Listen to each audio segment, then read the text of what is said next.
அன்பு தோழிகளுக்கு மங்கை விழா தீப்தியின் வணக்கங்கள். நேற்று பைரவுக்கு வேக்சின் டேங்கிறதுனால பைரவு கூட்டிகிட்டு போய் வேக்சின் போட்டுட்டு வந்தோம்.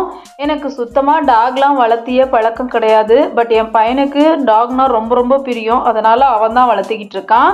வீட்டுக்கு வந்ததுக்கப்புறமா நைட்டு டின்னருக்கு தக்காளி சட்னியும் தோசையும் தான் செஞ்சுருந்தேன். தக்காளி சட்னி செய்கிறதுக்கு ஒரு பாத்திரத்தில் எண்ணெய் ஊற்றிட்டு கடலைப்பருப்பு, உளுத்தம்பருப்பு, வரமிளகாய், பெரிய வெங்காயம், ஜீரகம், மிளகு, இஞ்சி, 3 தக்காளி எல்லாத்தையும் போட்டு அது நல்லா வணங்கினதுக்கப்புறமா அதுலேயே கருவேப்பிலை, கொத்தமல்லியும் கொஞ்சமாக போட்டு உப்பையும் போட்டு இது நல்லா வணங்கினதுக்கப்புறம் அதை மிக்சியில் அடித்து எடுத்து தாளித்து கொட்டினோன்னா தக்காளி சட்னி ரெடி ஆயிரும். இதுக்கு இட்லி ஊற்றலான்னு நினச்சேன். பட் பசங்க அதிகமாக தோசை தான் கேட்குறாங்க. அதனால தான் பழைய மாவு கொஞ்சம் இருந்தது. அதுலேயே புது மாவையும் கொஞ்சமாக கலந்து விதவிதமாக முட்டை தோசை, வெங்காய தோசை, பொடி தோசை அப்படின்னு சொல்லி எல்லாமே ஊற்றி நைட்டு டின்னரை முடிச்சாச்சு.